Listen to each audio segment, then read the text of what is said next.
मेरा ऐसा मानना है कि मेहनत के साथ साथ सर स्मार्ट वर्क बहुत ज़्यादा ज़रूरी है। एक हीरे को तराशने के लिए सर आपको ये पता होना चाहिए कि आपको चोट कहाँ पे करनी है, और वो चीज़ आपको पता चलती है उचित मार्गदर्शन से। अपन आ जाते हैं सीधे शिवम जी पे आ जाते हैं। और सर अभी जैसे हम इन सभी की चीज़ें देख रहे हैं, सभी लोगों ने कोर जो चीज़ें हैं ना, कोर को ही कैप्चर किया और उसी के अकॉर्डिंग बार बार एग्जाम निकाल रहे हैं। अब ये शिवम की बात करें तो हम सब फिर कहें कि यदि पहली बार में भी एग्जाम निकाली जा सकती तो हम बोलते हैं जरूर निकाली जा सकती, नहीं तो शिवम खुद बताएंगे कि इनका पहला ही अटेम्प्ट था।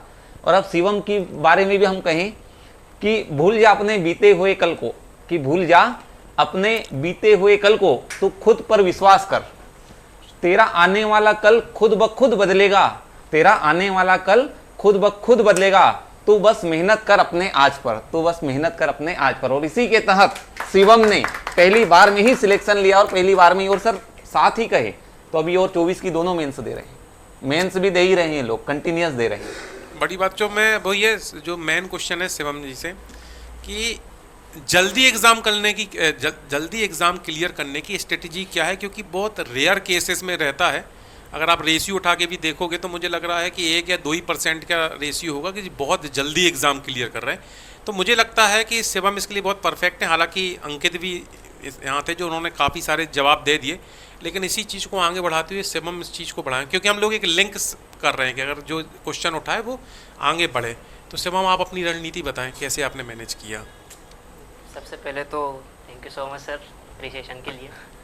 सर आपने जैसे पूछा जल्दी एग्ज़ाम क्रैक करने के लिए क्या स्ट्रेटेजी होनी चाहिए, तो सर मेरे विचार से जल्दी एग्ज़ाम क्रैक करने की मेरे जीवन में 2 महत्वपूर्ण कारक रहे हैं, एक मार्गदर्शन और दूसरा रहा है सेल्फ मोटिवेशन।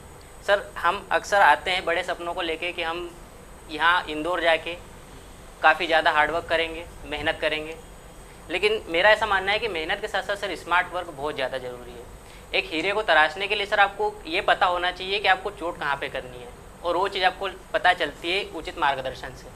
मेरे जीवन में सर एक मार्गदर्शक की भूमिका निभाई है कपिल, जैसे आपने बोला था कि एक मेंटर होना चाहिए, तो मेरे जीवन में वो मेंटर कपिल गुर्जर भैया रहे हैं। आप सौभाग्यशाली रहे। जी सर आज क्या उनका स्वास्थ्य खराब होने के कारण नहीं तो वो भी अभी इनके मेंटर भी पास में ही बैठे होते। जी सर, वो मेरे गौरी भैया भी रहे हैं। मेरे इंदौर आने के पीछे मेन वजह वही रहे हैं। जब मैं कॉलेज के लास्ट ईयर में था, उन्हें पता चला है कि ये भी कुछ ऐसा गवर्नमेंट जॉब की तैयारी करने के बारे में सोच रहा है, तो उन्होंने मुझे बोला ऐसा कि भाई इंदौर आजा, अपन साथ में तैयारी करेंगे। तो उन्होंने सर मुझे पूरा कंटेंट प्रोवाइड करवाया, साथ ही साथ हम लोग साथ में मिलकर पढ़ते थे। वो कुछ चीज़ें वो मुझे बताते थे, कुछ चीज़ें मैं उनको बताता था, हम आपस में डिस्कस करते थे। जो नोट्स कुछ नोट्स और जो भी सिनॉप्सिस वगैरह जो भी चाहिए थे वो उन्होंने मुझे प्रोवाइड करवाया। मार्केट से मुझे एक सिंगल बुक तक खरीदने नहीं दी। बड़ी बात है। तो ये मुझे बहुत ज़्यादा बेनिफिशियल रहा, और इसी का परिणाम था कि एक फर्स्ट अटेम्प्ट में मैं आपके सामने एक रेंजर के रूप में बैठा हूँ। साथ ही साथ वे स्वयं भी 2021 सिविल सर्विसेज में नायब तहसीलदार और फॉरेस्ट सर्विसेज में एज अ फॉरेस्ट रेंजर चयनित हुए हैं, और आज स्वास्थ्य कारणों की वजह से आज आ नहीं पाए, वरना आज वो भी हमारे साथ बैठे होते। और सर फिर बताएं, और आगे की भी एग्जाम में बताएं उनके बारे में। उन्होंने सर 2018 से तैयारी शुरुआत की थी।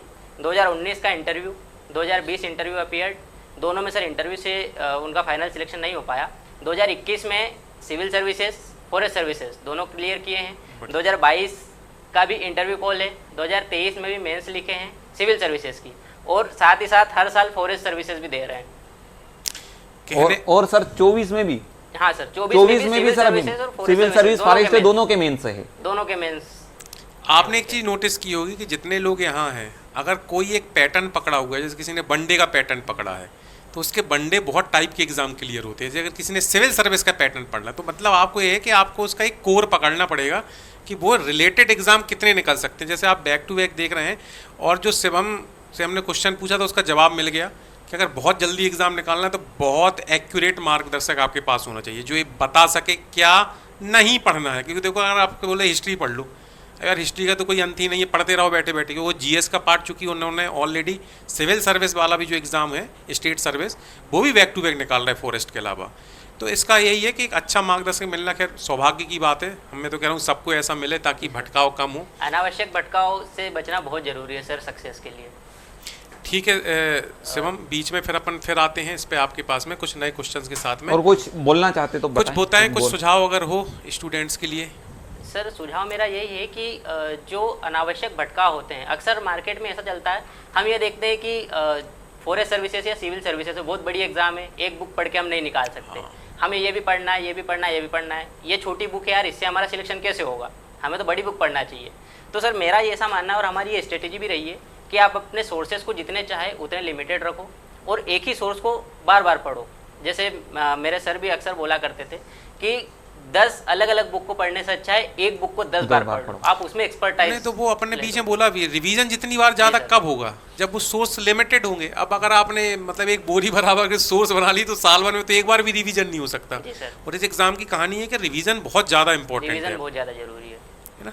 तो चलिए ठीक है, अब मेरे ख्याल से शिवम ने अच्छा आंसर दिया और हालांकि और भी पहलू हैं जो मुझे लगता है अगर आप इन दोनों का कंबाइन सुनेंगे अंकित और शिवम के जो स्टेटमेंट है तो उससे आपको समझ में आ जाएगा कि जल्दी एग्जाम कैसे निकालें, क्योंकि दोनों की बातें एक दूसरे के आगे पीछे आप जोड़ सकते हो। ठीक है, अब हम